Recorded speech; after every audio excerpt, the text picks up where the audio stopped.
Hello everyone welcome to school plus. आज आम यह वीडियो माध्यम मैथ पेडागोजी प्रथम चैप्टर जहाँकि अच्छे नेचर ऑफ मैथमेटिक्स। ओके, तो नेचर ऑफ मैथमेटिक्स को लेकिन जहाँ भी किसी थ्योरी अच्छी सब किसी कंटेंट बा थ्योरी आम मैंने यही वीडियो माध्यम डिस्कसन करिबा, जोटा कि मैथ पेडागोजी क्लास रो प्रथम क्लास। ओके, क्लास 1 वीडियो जोटा कि आपण मानकर ओटीईटी 2024 एवं जेटी 2024 बहुत हेल्पफुल हम। तो आपण माने वीडियो को फास्ट रु लास्ट पर्यंत देखंतु, बिना स्किप करके देखंतु। मोर ग्यारंटी मु आपण मानकु सब किछि बुझाई देबी। तो देखंतु फास्ट हमर आसी हमें मैथ कोन पई पढिबा। मैथ कारण हमर सबु नीतिदिन कार्य रे मैथ रो बहुत दरकार अछि। तो सेति पई आमे माने मैथ पढिबा। तो यदि मैथ पढिबा ता पूर्वरु हम माने मैथ रो नेचर को हमें जानिबा। तो मैथ पढिबार नेचर माने मैथ पढिबा द्वारा मैथ रो केम केम नेचर सब अछि से गुड आम डिस्कसन करिबा। देखंतु हमर फास्ट नेचर ऑफ मैथमेटिक्स रो गोटे ट्रिक अछि जोटे कि हमर टोटल 7टी हमर माने नेचर अछि। ताको मन रखिबा पाई हमर ट्रिक होछि LSO PAPE, LSO PEP। Okay, तो L फॉर लॉजिकल, तापर आसी S फॉर सिंबॉलिकल। लॉजिकल माने कोन ना जुक्ति संगत। जदि आपण माने लिखिबा पाई चाहुचंदी तो आपण माने वीडियो देखिबा सहित गोटे पेपर एंड गोटे पेन को धरिकी क्लास करंतु, जदर कि मु जहाँ भी किसी आपण मानकु सब कहूची आपण माने लिखि रखंतु एवं आपण मानकु पीडीएफ मध्ये मिल जिवो। ओके, तो केमिति मिलिबो मु आपण मानकु वीडियो रो लास्ट रे कहि देबी। तो देखंतु लॉजिकल माने कोन जुक्ति संगत। ओके, बा जुक्ति युक्त जोटा हमें कहिथांती। तापर आसला एस फॉर सिंबॉलिकल। सिंबॉलिकल माने हमें आपण माने जानिचंती कि सिंबॉलिकल माने होची जहा कि हमर सांकेतिक परिप्रकाश। ओके, मैथ रो नेचर होची गोटे गोटे गला जुक्ति संगत एंड आ गोटे गला कोन ना हमर गला सांकेतिक परिप्रकाश। माने हमें मैथ को सांकेतिक भाव में परिप्रकाश करि पारि थांती। तापर आसला ऑर्डर एंड सीक्वेंस। ओके, तो ऑर्डर एंड सीक्वेंस जोटार आमर ओडिया होची कोन ना होची श्रृंखला और निर्दिष्ट क्रम। माने मैथ रो नेचर गोटे अछि जोटा कि से श्रृंखला एवं निर्दिष्ट क्रम को से मानि थाए। तापर आसला प्रिसाइज एक्सप्रेशन।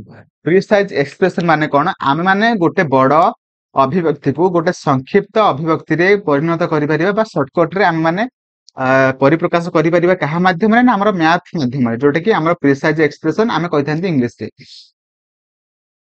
तापर आसुची एब्स्ट्रैक्शन माने अमूर्त संबंधी बा अमूर्त चिंतन, जोटा कि आमे माने सबु प्रॉब्लम गुडी को बा सबु क्वेश्चन गुडी को तो आमे माने प्रैक्टिकली करि परिबा नाही। तो आमे माने एब्स्ट्रैक्ट वे रे आमे से प्रॉब्लम गुडी को सॉल्व करथांती। तो सेटा होची एब्स्ट्रैक्शन। ओके, देखो सब किसी आपण मानक आउ थे पूरा सेपरेट बुझेबी, तो एटा खाली मैं आपण कहि दउछि। तापर आसला पैटर्न। पैटर्न माने कोन देखंतु हमर संरचना। ओके, तो संरचना रे हमर जोटा कि गोटे नेचर ऑफ मैथमेटिक्स अटे। ओके, तापर आसला एग्जैक्टनेस माने आमे जदी 2 रे 2 मिसेइबा तो 4 हबो माने हबो 4 माने ताको छाडी 5 हबोनी, सेटा होछि एग्जैक्टनेस। ओके, तो जोटा कि आमे कहि परिबा ओडिया रे निर्दिष्टता। ओके, तो चलंतु आम फास्ट जानिबा लॉजिकल कोन। देखंतु मु जहाँ भी किसी आपण मानकु पढेबी जोटा कि फास्ट मैं आपण मानकु एग्जांपल देबी, मैं उदाहरण देबी, तापर मैं आपण मानकु कांसेप्ट बुझेबी। देखंतु फास्ट आम लॉजिकल रो अर्थ में बुझिबा। लॉजिकल माने कोन देखंतु लॉजिकल माने होछि जुक्ति युक्त। ओके, तो देखंतु लॉजिकल को आम माने केमिति जानिबा ना केमिति माने हमें बुझिबा। देखंतु गोटे लॉजिकल माने कोन ना गोटे आमे कहि परिबा हमर गोटे जुग्म संख्या अछि जोटे कि 2। ओके, आ गोटे जुग्म संख्या जोटे कि हमर 4। तो गोटे जुग्म संख्या आ गोटे जुग्म संख्या को मिसेइबा हमर आंसर केते बाहरिबो ना हमर बाहरिबो 6। ओके, जोटा कि गोटे जुग्म संख्या देखंतु हमर गोटे जुग्म संख्या आ गोटे जुग्म संख्या अछि, तो दीटा को मिसेले हमर 6 बाहर, सेटा मध्ये गोटे जुग्म संख्या। तो हमर किंतु गोटे लॉजिकल माने मेथड अछि जोटा कि आमे माने सब सूत्र गुडी बा सब कांसेप्ट गुडी को सब मन रखंती माने लैंग्वेज माध्यम रे, जोटा कि आमे हमर गोटे कांसेप्ट अछि दुईटी जुग्म संख्या दुईटी इवन नंबर। ओके, दुईटी इवन नंबर बा दुईटी जुग्म संख्या रो जोगफल जोटा कि गोटे जुग्म संख्या। ओके, ओके, एवं सही परि भाबरे गोटे दुईटी अजुग्म संख्या रो जोगफल जोटा कि गोटे कोन हबो जुग्म संख्या हबो।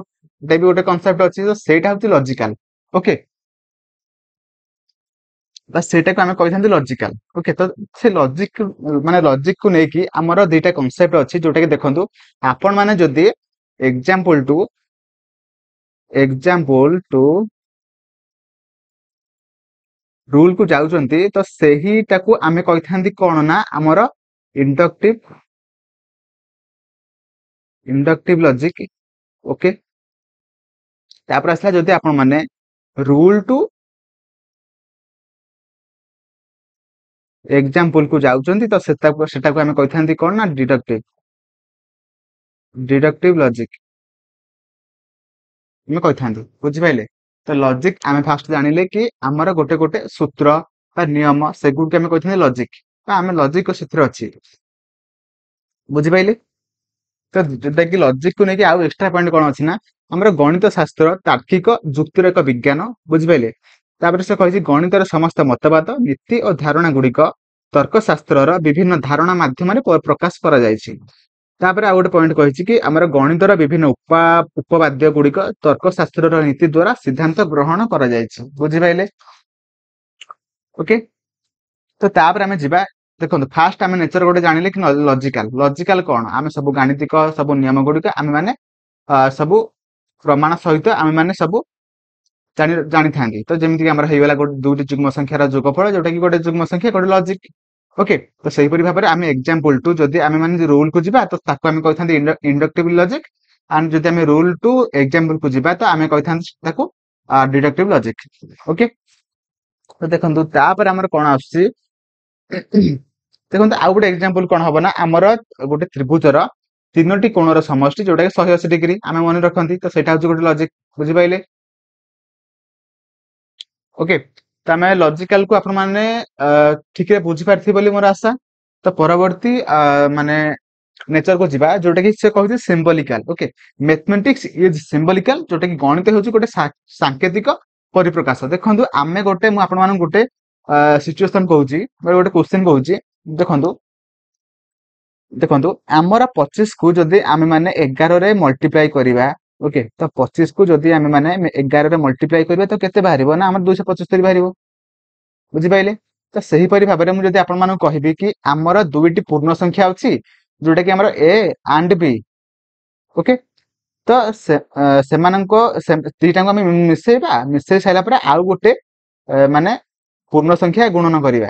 ଓକେ, ତ ମୁଁ ଗୁଣନ କଲି, ତ ମୁଁ ଏବେ କେମିତି ବାହାର କରିବି, ତ ନା ଆମର ଫାଷ୍ଟ ଆମର ଏ ଟାକୁ ମୁଁ ସି ରେ ମଲ୍ଟିପ୍ଲାଏ କରିବି, ଏସି ପ୍ଲସ ବି ଟାକୁ ସି ରେ ମଲ୍ଟିପ୍ଲାଏ କରିବି, ଯୋଉଟା କି ବିଏସି। ତ ତାପରେ ମୋର ଆନ୍ସର ବାହାରି ପଡିବ। ଦେଖନ୍ତୁ ମୁଁ ଏଠି କଣ କଲି ନା, ତ ଏଠି ମୋର ସଂଖ୍ୟା କିଛି ନାହିଁ, ଖାଲି ପୂର୍ଣ୍ଣ ସଂଖ୍ୟା ଜାଣିଛେ। ମାନେ A and B and C ସେମାନେ ହଉଛନ୍ତି କଣ ଗୋଟେ ଗୋଟେ ପୂର୍ଣ୍ଣ ସଂଖ୍ୟା, ଏବଂ ସେମାନଙ୍କୁ ମୁଁ ଏ ବି ସି ନେଇକି ମୁଁ ଆପଣମାନଙ୍କୁ ମାନେ କନସେପ୍ଟ ଟାକୁ ବୁଝେଇଲି।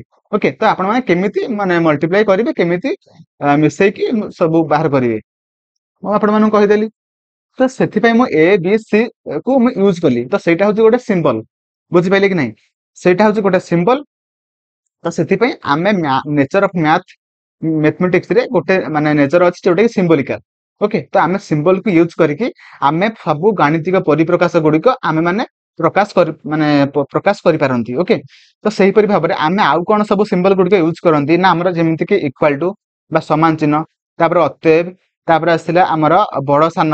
ଓକେ, ବଡ ସାନ, ତାପରେ ଆସିଲା ଆମର ସବୁ କୋଣ, ରେଖା, ତାପରେ ଆସିଲା ତ୍ରିଭୁଜ ଚିହ୍ନ, ଚତୁର୍ଭୁଜ ଚିହ୍ନ, ଏମିତି ସବୁ ସବୁ ମାନେ ଆମେ ସବୁ ମ୍ୟାଥମେଟିକ୍ସ ରେ ଆପଣ ମାନେ ଜାଣିଥିବେ କି ସବୁ ସିମ୍ବଲ ଗୁଡିକୁ ଆମେ ମାନେ ୟୁଜ କରିଥାନ୍ତି। ତ ଯେମିତି କି ଅତଏବ, ସମାନ ଚିହ୍ନ, greater then and less than, ସବୁ ଚିହ୍ନ ଗୁଡିକୁ ଆମେ ମାନେ ୟୁଜ କରିଥାନ୍ତି। ତ ସେଇଟା ଆମେ ମାନେ ମ୍ୟାଥମେଟିକ୍ସ କରିବା ସମୟରେ ଆମେ ମାନେ ସବୁ ସିମ୍ବଲ ଗୁଡିକୁ ୟୁଜ କରିଥାନ୍ତି, ଯୋଉଟା କି ମାନେ ମ୍ୟାଥମେଟିକ୍ସ ର ଗୋଟେ ନେଚର ଅଟେ।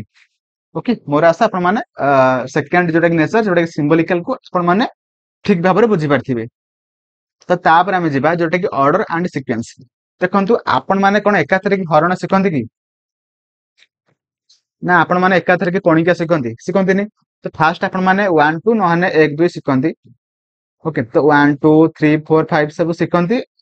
तापर जाकि आपण माने पणिका शिखंती बा आपण माने तापर मिश्रण शिखंती तापर फेडाण शिखंती तापर गुणन शिखंती तापर जाकि आपण माने हरण शिखंती गोटे माने सीक्वेंस अछि बा गोटे ऑर्डर अछि ओके तो आपण माने फास्ट हरण शिखिकी तापर आपण माने आसिकी मिश्रण शिखि परिबेनी कि फेडाण शिखि परिबेनी फास्ट आपण माने मिश्रण शिखिबे तापर हरण शिखिबे तापर गुणन शिखिबे तापर जाकि आपण माने हरण शिखिबे जोटा कि ऑर्डर एंड सीक्वेंस को से फॉलो करूची ओके तो सेटा हूँ माने आमर गोटे नेचर हम कार ना मैथमेटिक्स रो ओके एवं ता सहित आमे माने जो जहाँ भी किसी शिखती सबू आमे सिंपल टू कॉम्प्लेक्स वे रे शिखती ओके तो सिंपल टू कॉम्प्लेक्स रे शिखती कॉम्प्लेक्स वे रे शिखती एवं ता सहित नो टू अननोन आमे जहाँ जानी सेठू शिखती ओके तो नोट नो आपण मान जहाँ भी किसी जानी सेठू जोटा न जानी ज्ञातरु अज्ञात क्रम आपण माने शिखती नो टू अनवन ओके तो तापर आमे जिबा कोठी कि ना हमर ऑर्डर एंड सीक्वेंस को आपण मान ठीक भाबे बुझी पारथिबे तो तापर आमे जिबा कोठी कि जोटा कि हमर प्रिसाइज एक्सप्रेशन देखो तो आमे कोन करंदी ना सब बड़ बड़ परिप्रकाश गुडी को आमे माने मैथ सहाय्य रे छोट छोट बा प्रिसाइज एक्सप्रेशन माध्यम रे माने परिप्रकाश करि पारंती प्रिसाइज एक्सप्रेशन माने कोन फास्ट हम कहि रखुजी कि संक्षिप्त अभिव्यक्ति आमे मैथ सहाय्य रे आमे बड़ बड़ सब एक्सप्रेशन बा बड़ बड़ सब अभिव्यक्ति गुडी को माने छोट अभिव्यक्ति रे परिप्रकाश करि पारंती तो देखंतु आमे एवं ता सहित निर्भुल एंड अल्प भाषा रे संक्षिप्त संक्षिप्त संक्षिप्त भाव रे प्रकाश करि पारंती जेमिति मु आपण मानन गोटे माने कहूची जे देखंतु आपण माने जदी एना मु कहबी कि 12 पंचा केते 12 पंचा केते मते कहंतु आपण माने जदी प्रिसाइज एक्सप्रेशन को फॉलो करिवे नहीं तो आपण माने 12 को 5 थर मिसेइबे ओके 12 को 5 थर मिसेइबे तापर मिसेला पर जेतिकी बाहरिबो आपण माने सेटा को करिवे किंतु एक्चुअली जदि आपण माने प्रिसाइज एक्सप्रेशन जोटा कि नेचर ऑफ मैथमेटिक्स को जदि आपण माने फॉलो करूचंती तो आपण माने 12 पंचा 60 लिखि देबे संग संगे बुझिले कि नहीं तो सेटा होची प्रिसाइज एक्सप्रेशन जोटा कि गोटे मैथमेटिक्स रे गोटे नेचर अटे बुझि पाइले तापर आमे जिबा कोठी कि ना तो एबे आमे जानिबा एब्स्ट्रैक्शन कोन देखंतु फास्ट में आपण मानन को एब्स्ट्रैक्शन तारो ओडिया मीनिंग कहि दउची जोटा कि अमूर्तता ओके तो अमूर्त संबंधी देखंतु मैं आपण मानन गोटे फास्ट उदाहरण देकी आपण मानन को मु कांसेप्ट बुझाउची देखंतु एब्स्ट्रैक्शन केमिति गोटे नेचर हबो मैथमेटिक्स रो देखंतु फास्ट गोटे क्वेश्चन अछि जोटा कि कहि जे वर्तमान मांकर बयस जे कि माने जोटा कि झियर बयस रो 2 गुण ओके तो मांकर बयस जदि हम x धरिबा तो झियर बयस रो x माने 2 गुण होतला जदि तो झियर बयस केते हबो ना x/2 माने x/2 जदि झियर बयस होला तो मांकर बयस x हबो कारण झियर बयस रो 2 गुण होची मांकर बयस जदि हला से बे कहिछि कि 20 वर्ष पूर्वे जोटा कि से कहिछि x माने कहिछि कि हमर मांकर बयस माने झियर बयस रो 4 गुण थिला तो एटा होची मांकर बयस जोटा कि मैं एटा होची झियर बयस तो आमे 4 गुण माने 4 गुणन करदबा जोटा कि मांकर बयस सहित समान हबो ओके तो x - 20 is equal to 4x/2 minus जोटा कि 80 टू टू कटि गला and x - 20 is equal to जोटा कि 2x - 80 एंड 2x रु x गला x तापरे 60 जोटा कि 80 रु 20 पळेला जोटा कि 60 तो x इज इक्वल टू जोटा कि 60 जोटा कि मांगर बयस हमर केते बाहरला ना मांगर वर्तमान बयस जोटा कि हमें x माने x नैथिले तो 60 बाहरला तो आमे माने देखंतु एटा केमिति करले आमे फास्ट एब्स्ट्रैक्शन वे रे करले जोटा कि आमे माने मांगर बयस को धरिले x माध्यम रे এবং ଝିଅଙ୍କର ବୟସ x/2 ଭାବରେ ଧରିଲେ ତ ଏଇଟା ହଉଛି ଆବଷ୍ଟ୍ରାକ୍ସନ ଆମେ ମାନେ ଅମୂର୍ତ୍ତତା ଭାବରେ ମାନେ ମାନେ ଅନୁମାନ କଲେ ବୁଝିପାରିଲେ କି ନାହିଁ ତ ଅନୁମାନ କଲେ ବୋଲି ଆମେ ମାନେ ମାଙ୍କର ବୟସ ଏବଂ ଝିଅର ବୟସ ଆମେ ମାନେ ବାହାର କରିପାରିଲେ ତ ଝିଅର ବୟସ କେତେ ହବ ନା ଆମର 30 ହବ ଓକେ ତ ଏଇଟା ହଉଛି ମାନେ ଅମୂର୍ତ୍ତତା ବା ଆବଷ୍ଟ୍ରାକ୍ସନ ଏଇଟା ହଉଛି ଆମର କେଉଁ ମାନେ କୋଉ ବର୍ଷରେ ମାନେ ଯୋଉ କେତେ ବଡ ହେବା ପରେ ଆମର ମାନେ ପିଲାମାନଙ୍କ ମୁଣ୍ଡରେ ମାନେ ମାନେ ଥିଙ୍କିଂ ଟା ଆମର ଷ୍ଟାର୍ଟ ହେଇଥାଏ ନା ଆମର 11 ବର୍ଷ ପରେ ଓକେ ତ 11 ବର୍ଷ ପରେ ଆମର ଏହି ଥିଙ୍କିଂ ଟା ମାନେ ଷ୍ଟାର୍ଟ ହୋଇଥାଏ ଯୋଉଟା କି ଆବଷ୍ଟ୍ରାକ୍ସନ ଓକେ ସେ ଅମୂର୍ତ୍ତତା ଭାବରେ ସେମାନେ ମାନେ ଭାବି ପାରନ୍ତି ଓକେ ତ ଏଇଟା ହଉଛି ଆବଷ୍ଟ୍ରାକ୍ସନ ଯୋଉଟା କି ଗୋଟେ ନେଚର ଅଫ ମ୍ୟାଥମେଟିକ୍ସ ତ ତାପରେ ଆମେ ଜାଣିବା ଯୋଉଟା କି ପ୍ୟାଟର୍ନ ଦେଖନ୍ତୁ ସଂରଚନା ପାଟର୍ନ କଣ ଦେଖନ୍ତୁ ମୁଁ ଆପଣ ମାନଙ୍କୁ କହିଦଉଛି କି ପାଟର୍ନ କଣ ଆପଣ ମାନେ ଯଦି ଘରେ ଆପଣ ମାନେ ଟାଇଲ ବିଛେଇବେ ତ ଆପଣ ମାନଙ୍କ ଘରେ କେତେ ଟାଇଲ ଲାଗିବ ତ ସେଟା ବି ଗୋଟେ ମ୍ୟାଥ। ତ ସେଇଟା ହଉଛି ମ୍ୟାଥ ର ଗୋଟେ ନେଚର ଯୋଉଟା କି ଆପଣ ମାନେ ଧର 2 ଫୁଟ ରେ 2 ଫୁଟ ଯଦି ଆପଣ ମାନେ ଟାଇଲ ବିଛେଇବେ ତ ଆପଣ ମାନଙ୍କ ଘରର ସ୍କୋୟାର ଫୁଟ ଫାଷ୍ଟ କେତେ ତାପରେ ବାହାର ସାରିଲା ପରେ ଆପଣ ମାନଙ୍କର ଗୋଟେ ଟାଇଲ ସ୍କୋୟାର ଫୁଟ କେତେ ହବ ନା 4 ସ୍କୋୟାର ଫୁଟ। ତ ଆପଣ ମାନଙ୍କର ଘର ଟୋଟାଲ ଯଦି ଆପଣ ମାନଙ୍କର 1000 ସ୍କୋୟାର ଫୁଟ ହେଇଥିବ ତ ଆପଣ ମାନେ 1000 ରେ 4 ହରିଦେବେ ଯୋଉଟା କି ଆପଣ ମାନଙ୍କର କେତେ ବାହାରିବ ନା 250। ତ ଆପଣ ମାନଙ୍କର ଘରେ 250 ଟି ଟାଇଲ ଲାଗିବ ତ ସେଇ ଅନୁସାରେ ଆପଣ ମାନେ କେତେ ଟଙ୍କା ଖର୍ଚ୍ଚ ହବ ସବୁ କିଛି ଆପଣ ମାନେ ବାହାର କରିପାରିବେ। ସେଇଟା ହଉଛି ଗୋଟେ ନେଚର ଅଫ ମ୍ୟାଥମେଟିକ୍ସ ଓକେ।